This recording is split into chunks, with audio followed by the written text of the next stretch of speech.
Okay, well, good morning. This now marks our 10th COVID-19 briefing. What a process this has been. I can't believe this is the 10th week going into COVID-19. We've covered the evolution of this pandemic since March 27th.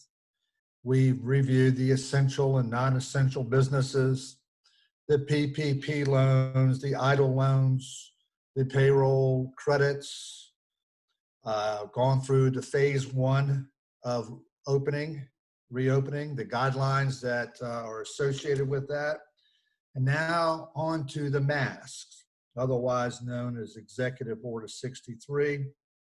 I'm sure for all of our attendees today that this executive order, this mandate is clear as mud.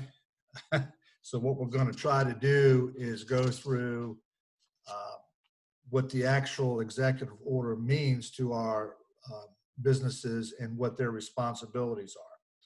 Today, we are joined by our statewide lobbyist, Jody Roth. She will present on legislative updates, including the new mandate requiring masks in retail stores. We also have our own Jenny Crittenton, Gloucester Main Street Preservation Trust, and she will further clarify the new mandates and to give updates on where we stand regardless of phases. Jenny is a member, she's a board member of Retail Alliance as well as chairwoman of our legislative committee. We'll be joined by Tara Jones, Fulton Bank.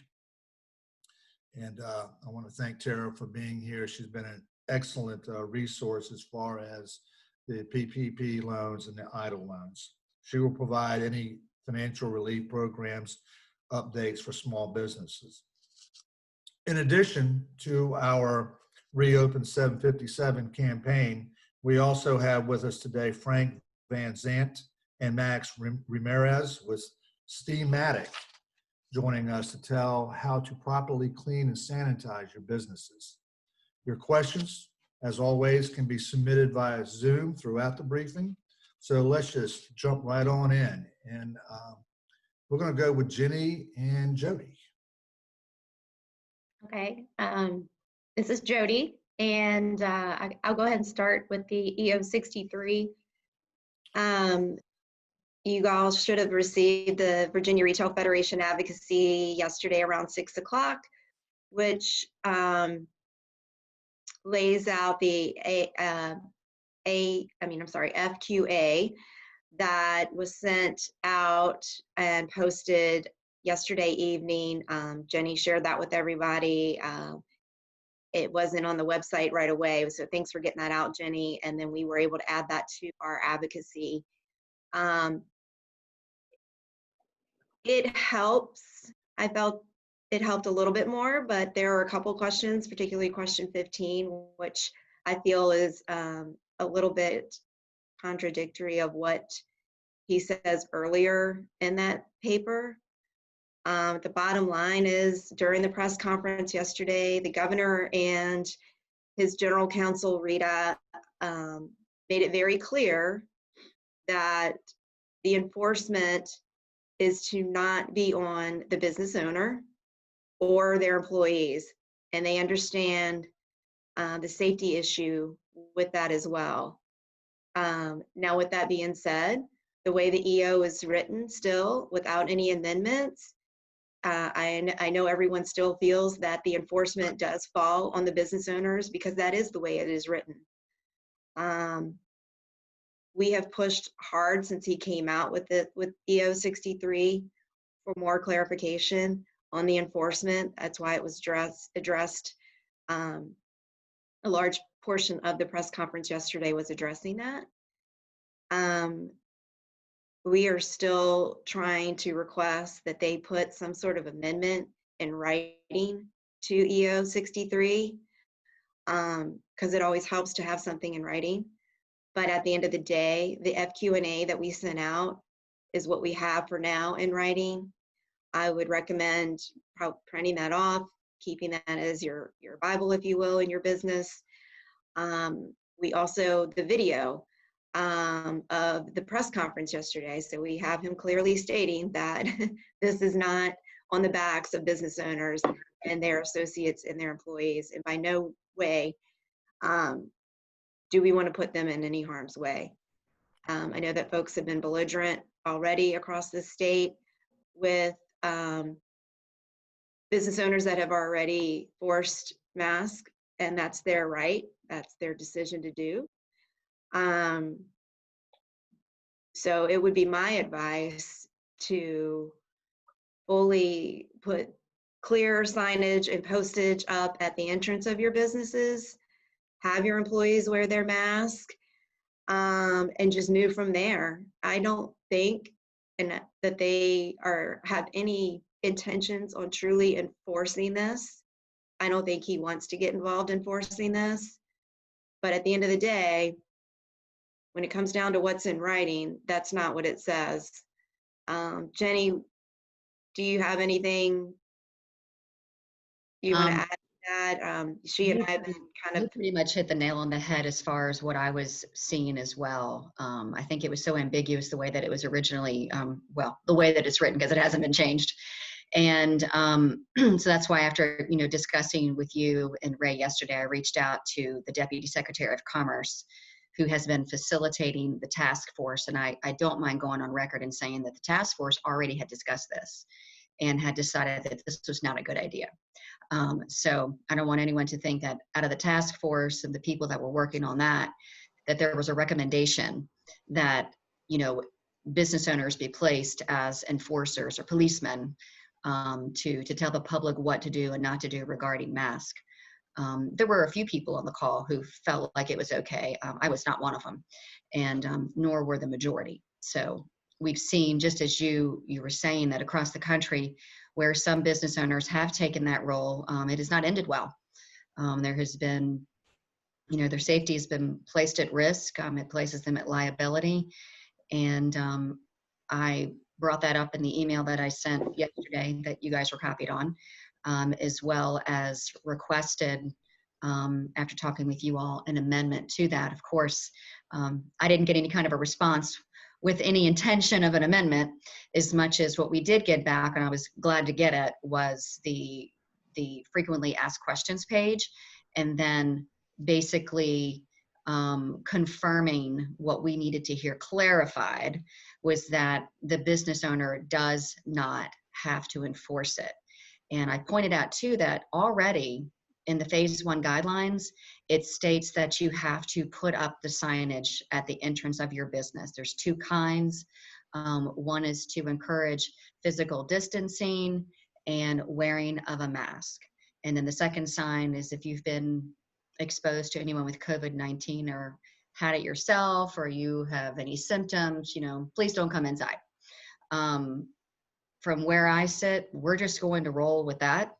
I don't want any business owner that I work with challenging someone from the public or trying to throw them out of their store for not wearing a mask. I don't think that's a wise thing to do. I think it was even mentioned apparently in the press conference that if someone doesn't have one on and as they're leaving, maybe you say, hey, next time you come around, we'd like to see you wear a mask. I don't even think you should do that. But the signage up at the front, if the governor is saying, and we now have it written as well as videoed, that you are not to be the enforcer, then I by far would not do it. You are required as a business owner to have your employees who are front facing with the public to wear their mask. I had someone come in this morning and pick up a few more for a restaurant, and they're serving just outside. And but it's been a very volatile conversation. If you've followed social media, we've had some of the public who have said, we are going to refuse going into small businesses that are going to make us do this, that we feel it's an infringement upon our civil rights. And so one of the things I think as Retail Alliance as an organization, as well as, me here just working with my own, downtown businesses, is that, we probably put out, some information and encourage our businesses to put out on their Facebook pages that, we're not going to play enforcers. We request that you wear a mask, but we're not going to make you. I think it's inviting trouble that we don't want to be in the midst of. So you're right, Jody. I'm not sure there's much more to cover from that. I'm glad we got the little bit of guidance we did last night, so we would have it for today. I was surprised I actually got it as quick as I did, but I was glad that we did. So, and So then let's Kind be of just, clear for 1 second. Now, just to, Kylie Seibert has posted the link and video of the press release on the chat section of Zoom. And so there's two things here, and just to put it in layman's terms. So the business owners or retailers, they are responsible for their employees to wear the masks. They are not responsible for consumers to wear the masks. correct. But yet they do have the option to mandate that a customer or a consumer wear a mask. correct. If that customer or consumer chooses not to wear the mask, the business owner does not, they're not in a position, they No. can allow that customer to come into their store. They just need to put up the signage referencing the governor's executive order Okay. 63. And there are exemptions. We have to be clear with our business owners that there are exemptions, and those are for customers who have asthma or respiratory problems. And I might Correct. add that we ran this, Retail Alliance ran this by our attorneys as well yesterday evening, and we all concur and we're all on the same page, even though the press conference was kind of contradictory. So, and I also want to remind our members and our retailers that Retail Alliance has masks that we can provide you for your employees. And I would add to that, Ray, that it's, it's interesting with throughout the whole Executive Order 63, and you're looking at the exceptions, which is under Part D, is you go down to number 6, which is what I think you're referring to. And anyone can walk in and say, I have a health condition that prohibits me from wearing a mask, and you cannot challenge it. They do not have to produce any type of a card or a note from their doctor saying they don't have to wear one. All they have to do is claim it. So also, if you're a patron going into someone's business and you really do not want to wear one, you just basically say that. Yeah. I have a question though. Let's just hypothetically say that you have a customer or a consumer that walks into a store. They refuse not to wear a mask. The store owner is not mandating that the customer wears a mask. However, one of the store owner's employees contracts COVID-19, allegedly from a customer who did not wear the mask. Is the business owner liable for that? No. Technically, no. Could anybody sue for anything? Sure. Yes. That's pre-COVID, so. Yeah. I have a question on the chat is, where do they find the signs? I think Kylie, you can answer that question, or Joey. So the signs are on the governor's website, is what I'm told. As of yesterday, I and part of the VRF communications team were not able to find them. I have not looked this morning, so they may be there. But that's where the governor said that you can find the signage. And if people are having trouble finding it on his website, please let us know and we'll reach out to let them know. I will check when we get off of this Zoom, and if they're not up, I'll just go ahead and shoot Cassidy an email in Secretary Ball's office that the signage is still not available. Folks need this now.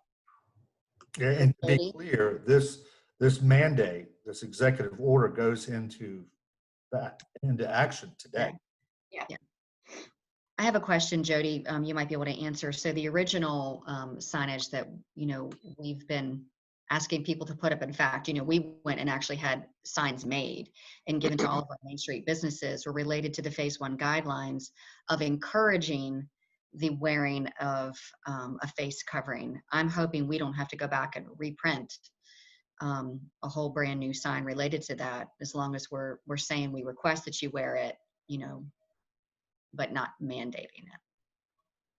Well, having not seen the signs that the governor mentioned yesterday on this executive order, I'm assuming that it's going to be different verbiage, Mm-hmm. so, you know, circling around this specific issue, this specific EO. So it could be something that might have to be reprinted again. Yeah. Jack Palmgren has a question. If where do we find the two signs, Jack? Based on what Jody is explaining, we don't have the two signs yet. They're not in the area that they're supposed to be. Am I correct on Jody? If you could address that again. Yeah, that is correct. As of last night, I did not see where the signs were up on the governor's website, as he mentioned in the press conference yesterday, that you can find them there in Spanish and in English. I will check again, and some folks in our office are also trying to locate them. They may be up now, so if you go there and you see them, I just, you know, I had not checked this morning. I should have done that before we got on this, but they may be up. I'm going to check when we get off, like I said, and if they're not, then I'll reach out to the governor's office about these need to be up yesterday, considering it's going into effect today. So Brenda has a question. So just to re-verify, so I don't even have to question a consumer is not wearing a mask, and that is correct. You don't. Correct. It's not your responsibility to mandate that a consumer wears a mask. No. I post a citing EO 63, and that's the signage that Jody is referring to. And of course, if they do have a medical condition, they tell you they can enter without one. That is correct. I highly encourage business owners to not engage in a conversation with a customer that does not have a mask on about not wearing a mask. You have done your part if you put your signage up and your employees are wearing a mask and you've done all the CDC guidelines to reopen safely. I will just share with you that one of our national members point blank told the governor and his chief of staff that they will not be enforcing this, that their associates already wear masks, it's part of their uniform, and they will have the proper signage at their door, but after that, they will not be taking any part of confronting or approaching any customer that does not have a mask on. They will not put their associates in harm's way, and they will not be mask police. And they got it loud and clear. They're like, that's not our intention. We do not want that to be the case either. But if the signs are not on, everybody please mute their, yeah. If the signs are not on the governor's site, do we have the proper verbiage that we can get out to our members and businesses so that they could create their own signs? Sure. So we sent out the executive order went out Tuesday through the VRF advocacy. So folks have the executive order there, and that would be the best place to go to pull language from, or just, I would say it's okay to print the executive order 63 and post that as it relates to the masks. Correct. It also wouldn't be a bad idea to post the frequently asked questions that was sent out last night and have to reference in your place of business as well. Okay. Kylie has just posted on the chat section the actual EO 63 order. So for those that are on the call, please feel free to go to that website, that link, and Retail Alliance will also be posting it on our website, as well as all of our communication, as well as, of course, the Retail Federation that Jody is a part of, and that Retail Alliance is a part of, for that matter. I think also to point out the folks that are responsible for enforcing this is the Department of Health, not law enforcement. And I understand that the Police Chief Association has sent a letter to the governor requesting that law enforcement not be the ones to enforce this mandate. And so therefore it fell into the laps of the Department of Health, which also trickles down to the various health departments throughout the municipalities, if I understand it. And of course, they're very limited in the amount of people they have to enforce it. So it would have to be an extreme situation when someone would come out and cite a consumer or a business owner. I understand that it's a class 1 misdemeanor, up to $2,500 in fines. Correct. Likelihood of that happening seems to be very remote. Do you have a take on that, Jenny? Yeah, I've actually been playing phone tag with our health inspector here in Gloucester, and he covers 3 counties. So, you know, it's going to have to be something I would think pretty egregious for him to probably even begin to think about doing this. So I expect to make a connection with him about lunchtime today. We've rescheduled yet again. And, but he's covering 3 counties. So think about how many businesses, just even in our rural area, that is. I think a lot of it will probably be complaint driven, where someone may call and say that maybe it's not even the matter of someone's not wearing a mask, but hey, there's 100 people inside of this particular business and they're not supposed to, and they're not wearing masks. I mean, I'm just giving like some anecdotal. I just can't imagine a health inspector who's covering a large area is going to run down to the 1,500 square foot, shoe store and give someone a citation for a phone call that he received about a person not wearing one. So I think it's very difficult for them to enforce it. I think they knew that when they did this, although it still set off quite a firestorm. So. It seems like it's more about best practices than it is. Well, it could have been done so much differently, right? He could have just employed everyone to say, hey, let's everybody keep safe. Let's encourage this. But when he did it the way that he did it, and because it wasn't clarified, it just created a lot of questions and a lot of concerns. Jody, do you have anything to add to that? I do not. I think she covered it well. Well, do we have any other questions from our audience regarding the masks before we move on? I will add that as we move into this phase with this mandate on mask, I think it is going to open up a whole nother can of worms in this process of reopening. And please reach out to me. You guys have my email, and I'm happy to address all of them and put you in contact with the right folks if you are running into some serious issues. But again, I would recommend not approaching customers without masks. I just wanted to say that one last time. Jody, real quick, you haven't heard anything on timeframes. I'm getting an idea that there is no expiration date. There is not. No. Okay. You have a sense, Jody, of when we may go into phase 2? So the governor did say during the press conference yesterday that he is hopeful that we will be able to enter phase 2 next Friday. I did not put that out because as we've all seen, things keep changing. But he did express that yesterday, that he is hopeful that that will happen next Friday if the numbers continue to be positive, as well, going in the right direction is probably the better term to use, as they have been with our metrics on this virus and the testing. Do either of you, Jenny or Jody, have a sense of what phase 2 will look like as it relates to the guidelines? I felt like they sent out a generic guideline on phase 2, and I was searching for that high and low last night and this morning, and I believe that it will move into gatherings of 50 or less. I do recall that. Jenny, do you remember what phase 2 is? To be honest with you, they have not sent us, any of us, or at least I haven't received it on the task force, what the phase 2 guidelines would look like. I can guess, What I think it might look like, I think you'll see maybe restaurants have the opportunity to go to 50% capacity inside, like you're seeing with, retail. Retail, yeah.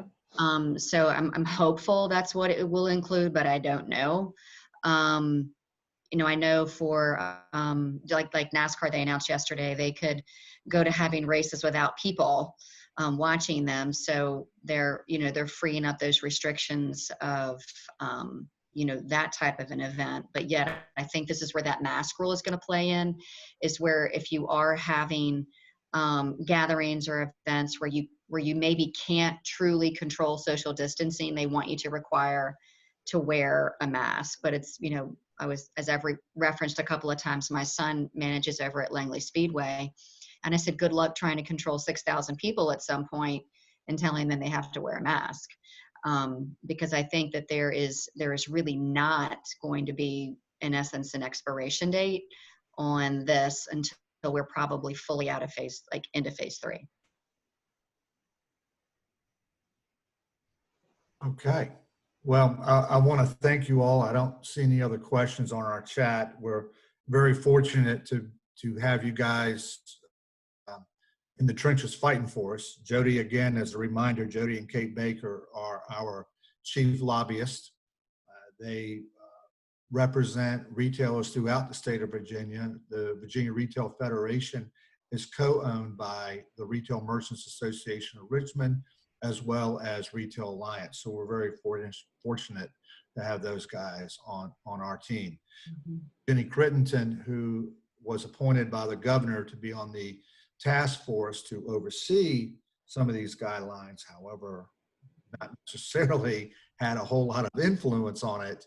We're fortunate for her to have her to give us that inside information. So I want to thank you both, and look forward to you guys coming back next Friday, and we can talk about, hopefully by that time, phase 2. Phase 2, that'd be great. I think the conferences now are going, the press conferences are now going to a Tuesday and Thursday. Tuesdays and Thursdays. As opposed to Monday, Wednesday, Friday. Okay. Well, thank you. You're welcome. Thank you. Tara Jones from Fulton Bank, and she's already posted on the website a application for the PPP forgiveness loan. And I'm going to call on Tara, if she could, to please give us an update on the PPP. And before I get to Tara, I just want to remind everybody that Retail Alliance will be posting as soon as we get the information from the governor's office, the signage, the appropriate signage, or at least the executive order on our website, as well as our Facebook group and all of our communication channels. So with that, I'm going to go ahead and turn it over to Tara to give us an update on the PPP. Tara?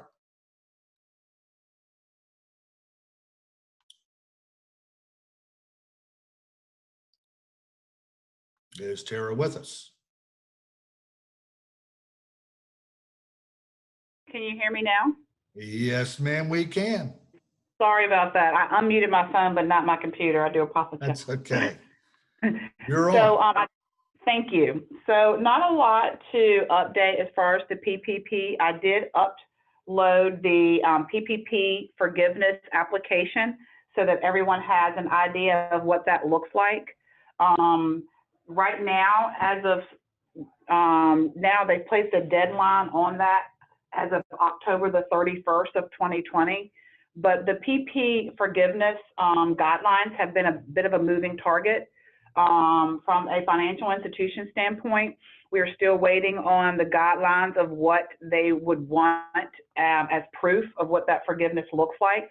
So we're encouraging all business owners to make sure that they keep really great records of what the funds are used for, whether it be through spreadsheets, through their payroll companies that they have, whatever receipts, even to move so far as to work the funds through a separate account so they have the information from those statements that they can be able to present. But as you can see, the application is a little long. It's about 11 pages. Maybe not all the information applies to the business owner, but it still gives them opportunity to kind of fill it out and kind of work on it. Now, I do know that the government is working on some PPP flexibility additions to the guidelines. I think if I'm correct, they've already passed it through the House, but we're still waiting for confirmation through the Senate and for the president to sign. They're thinking hopefully next week. I think what the flexibility is looking at is instead of 75% rule for the payroll being used, I think they are flexing down to possibly 60% and increasing the weeks from 8 weeks to 24. So hopefully, you know, some of that will stay in place, you know, because I know a lot of concern for the business owners has been the ability to be able to reopen, use the funds in a very short amount of time, and still have the opportunity to not have the burden of the actual debt, you know. And even if they did have to take on the debt, you know, it is a 2-year term or 18-month term at a 1% interest rate. So it's still not too bad, but again, in this climate and with the types of bills and businesses trying to rebuild themselves, the last thing they would want to have to worry about is taking on additional debt. So like I said, hopefully they will move through and be able to come through for the business owners on some of those flexibility with regards to the PPP.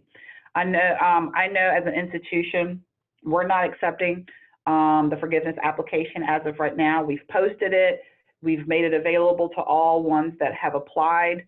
But we are still waiting on the guidance behind it, the changes in the rules, of course, and how that's going to affect things before, and I would assume all financial institutions are doing this before they move forward with taking that process through with their current customer base.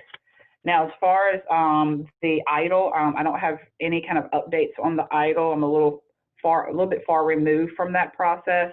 I only have from the experiences of some business owners that I've spoken with. You know, there are individuals who have had the opportunity to sign loan documents. There are individuals who are still waiting on loan documents, you know. So unless, you know, there may be someone else who might be on the line that has had experience with the EIDL loans. I still feel that also that's a bit of a moving target. They say first come, first serve, but I do notice that there are lots of individuals who are still waiting for that type of relief.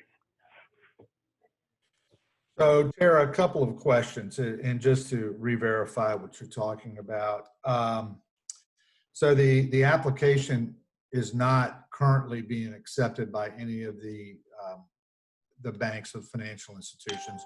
When do you think that process will begin?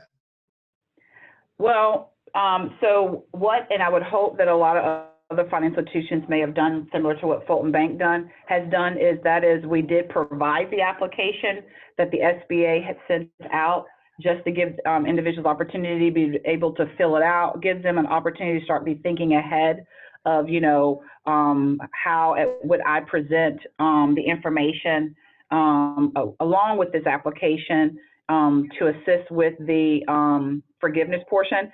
I think that institutions probably would not start accepting it until they really firm down the requirements. And since they're making changes to what that looks like from their original numbers, I would think it's going to be some time until they, you know, really solidify that.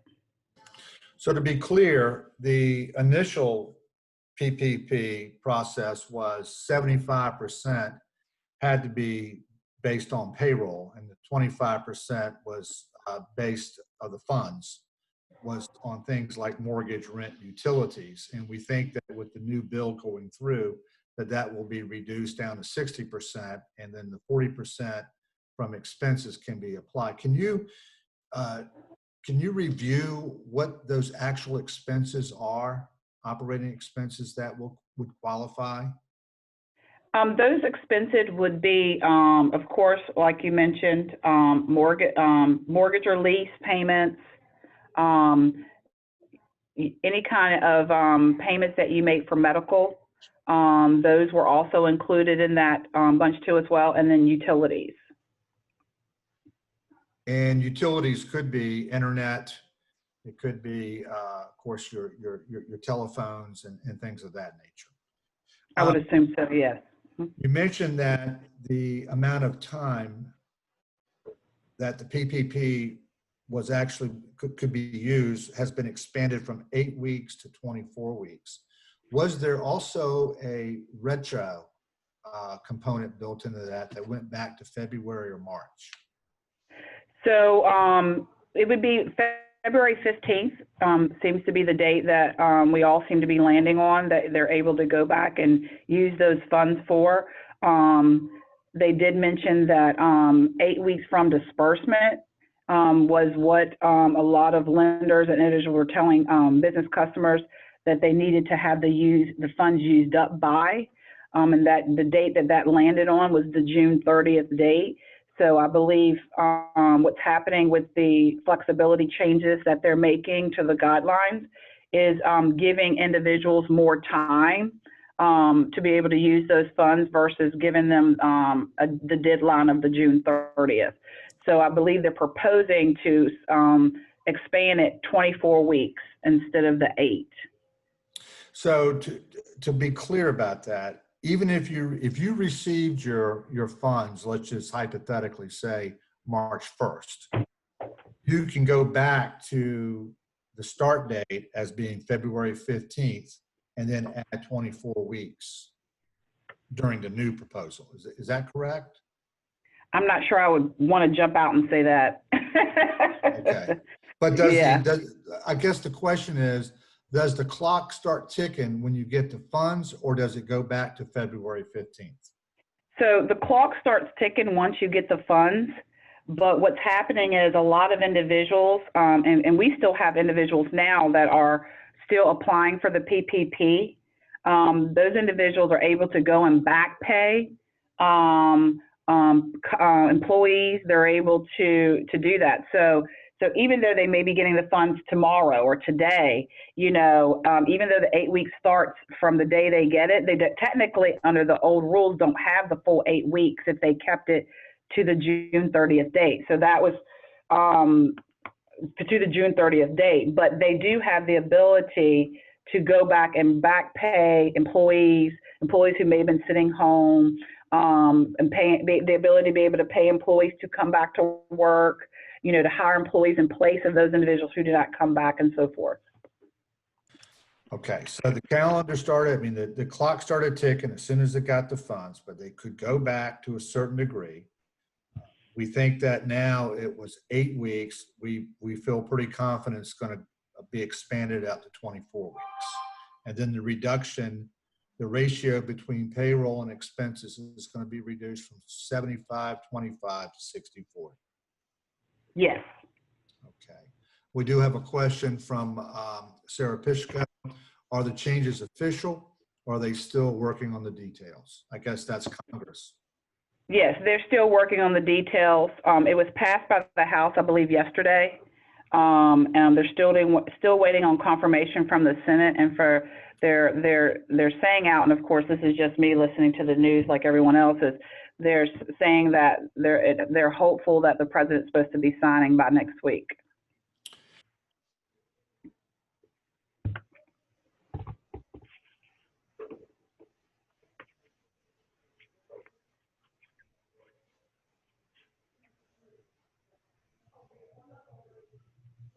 You're muted, Ray.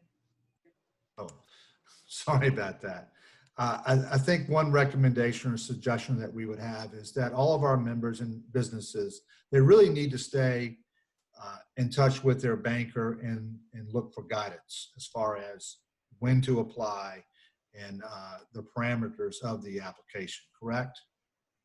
That's correct. Yeah, it's very important that they do stay connected to their bank, once they accept the funds and sign off. And like I said, hopefully, a lot of institutions are keeping their customers, up to date as much as they're able to from the information that they're given from the SBA, so that they can kind of be prepared for when that arises. I know that we as an institution, Fulton Bank is, just because we're trying to make our jobs, a little bit more easier by keeping our customers, abreast of the changes, what things are going to look like, and what they can do to kind of prepare, as we come down further down this road. Okay. Do we have any other questions for Tara Jones? I think we do have a comment. The bill sponsored by Representative Chip Roy of Texas and Dean Phillips of Minnesota provides flexibility to the PPP by giving businesses up to 24 weeks, which we just spoke about. It also reduces from 75 to 60%. So that's posted on the chat section, and actually that was released by the National Retail Federation in a press release. I think that was done in the last couple of days. Sorry, Ray, I just sent that to you privately just to back up what you were saying. I can Okay. put that. It was an email from Matthew Shea, who is Right. the president of the NRF. Okay. Do we have any other questions for Tara Jones? Thank you, Tara. Thank you for being a great partner of Retail Alliance, indirectly a great partner of our members and our businesses that have joined us. So You're now welcome. we're going to move on. This morning we have Frank Van Zant and Max Ramirez with Steamatic with us to talk about what you need to do to ensure your business is clean and safe for customers and staff. I think all of us are thinking about what are the steps to reopening. I know that Retail Alliance, after today's Zoom meeting, we will be having a management meeting talking about how we're going to reopen our office. So sanitation is going to be a huge issue. So thank you, Mark and Max, for joining us, and I turn it over to you. Okay, well, good morning, everyone, and thank you for the introduction. And I know in this, in our industry, and cleaning, disinfecting is something we've done for a lot of years. In this COVID-19 era, it's a little different from a typical janitorial type cleaning service. So what I thought I would do is just give you some basic recommendations, basic protocol and things that the cleaning personnel at your particular business, what they need to focus on, and try to get the business as clean and contaminant free as possible. But let me point. There's so many different areas when you start thinking about what are the high touch areas that a customer when they come into your business, what areas are they going to be touching? And businesses do vary somewhat, obviously, but I think, I have a pretty extensive list of some very critical areas that should be focused on. And then I would like to touch on the fact that whoever is performing the cleaning, they do need to have some basic training on the application, how they apply, how they clean. There is some personal protection that individual needs to be wearing. And some of it is basic, some eye protection, a mask, and gloves. So I'd just like to give you a list of some of the things and some basic protocols on the best procedure to utilize. So when we look at these high touch areas, one of the things that obviously that we need to think about as well when the personnel doing the cleaning, not just one small area. You need to clean beyond, say, a doorknob or handle, and the recommendations is anywhere from about 3 to 12 inches beyond that normal touch area, just to make sure, because people will get their hands on various spots. So let me list a few things here.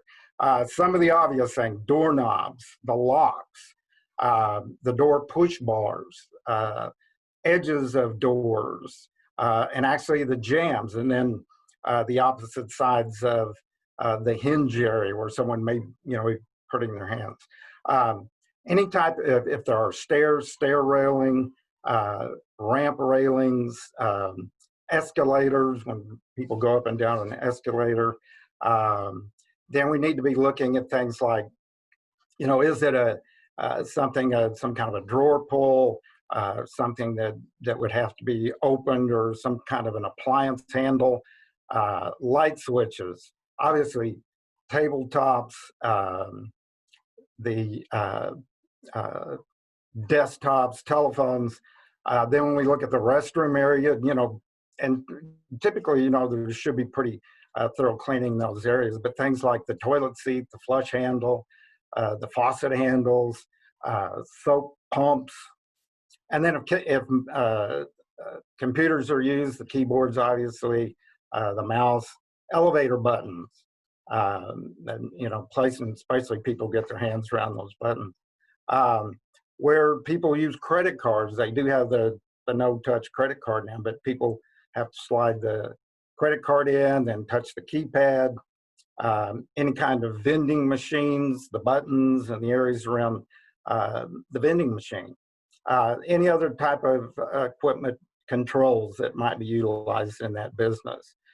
Chairs, armrests, anything that, again, you sometimes have to kind of think, what are people going to be touching in a particular business?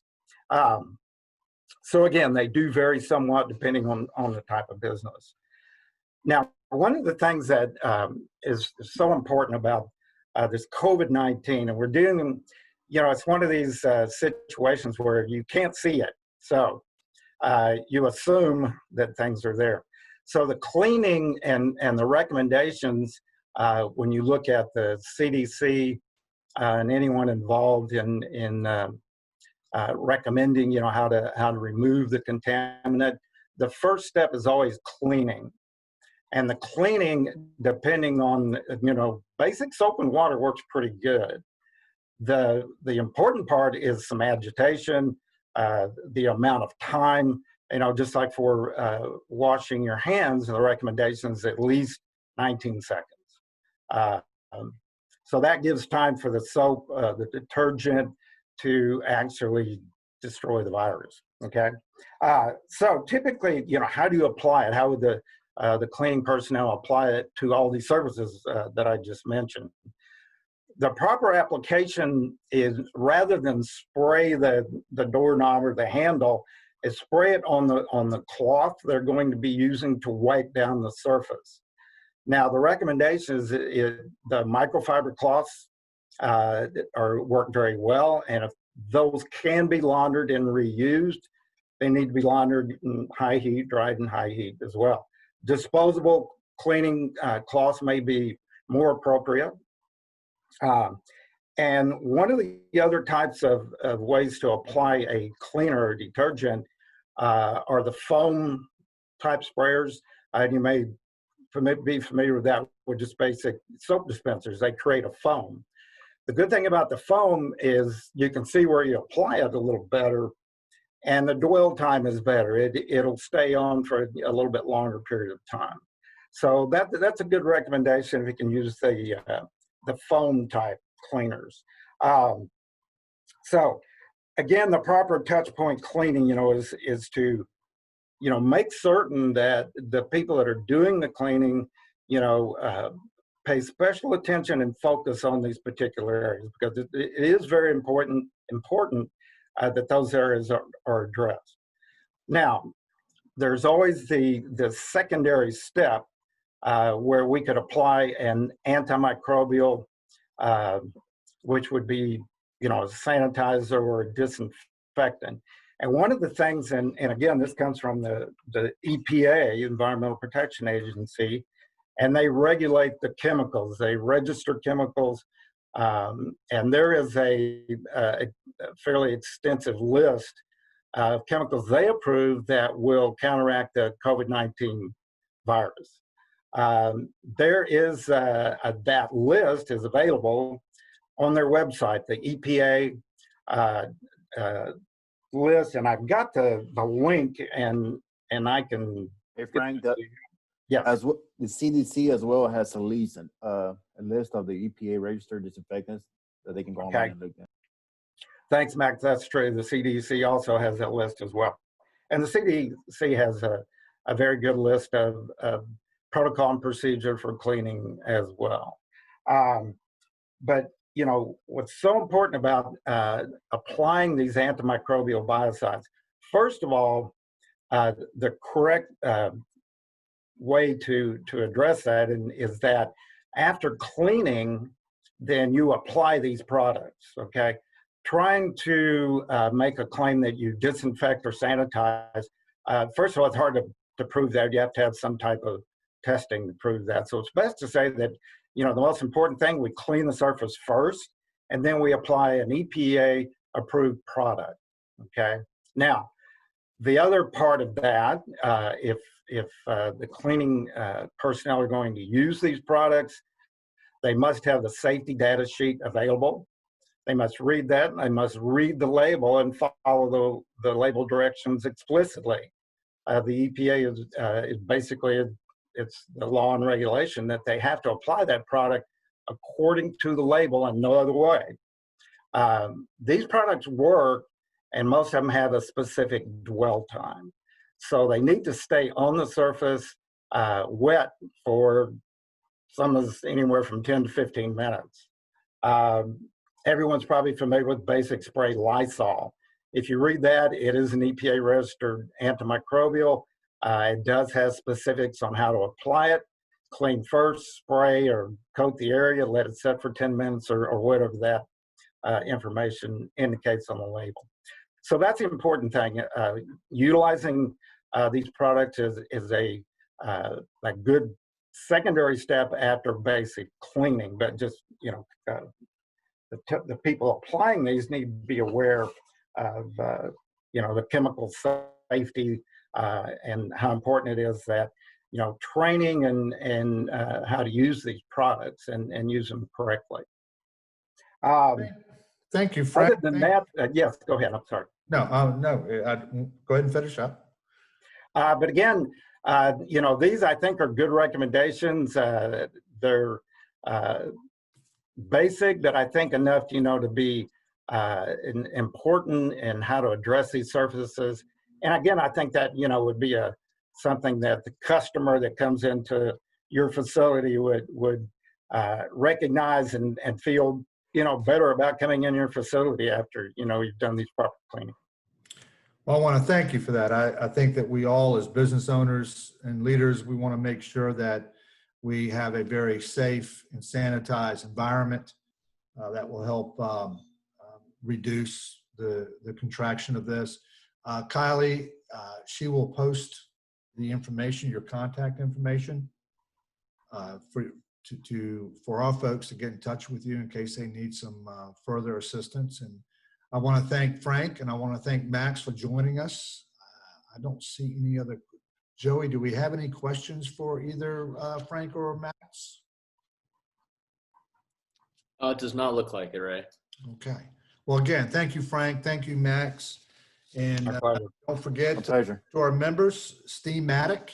Steamatic can help you sanitize and keep your stores and your businesses safe. So thank you. With that, we're going to move over to our VP of Corporate Communications, Kylie Seibert, to give us an update moving forward on all the different types of things that Retail Alliance is doing. Kylie? Hi, good morning. We actually have the masks are still available, as Ray has been talking about. One of our members on the peninsula has kindly offered to be a distribution point, and that's Uncle B's Toys and Collectibles in Yorktown. They're called Uncle B's Thrift Store. They're right next to Cozy Cottage, where we were handing them out earlier this week. So at 7330 George Washington Memorial Highway, Suite F in Yorktown, Tuesday to Friday, 11 till 7, Saturday, 10 till 5, Sunday, 10 till 3. I will post those details. So that's on the peninsula. On the south side, as per usual, it is 8 till 12, Monday to Friday, from our Norfolk office headquarters, 838 Granby Street in Norfolk. One other thing, any questions about that, you can just post it in the chat box. What else can we say? Yes, so Joey, if you could move to the next slide. Yeah, thanks. Okay, so we do have an upcoming Strive workshop next Tuesday, becoming a fan favorite business. Casey McCoy from Create Captivate Digital Marketing, she's hosting that workshop.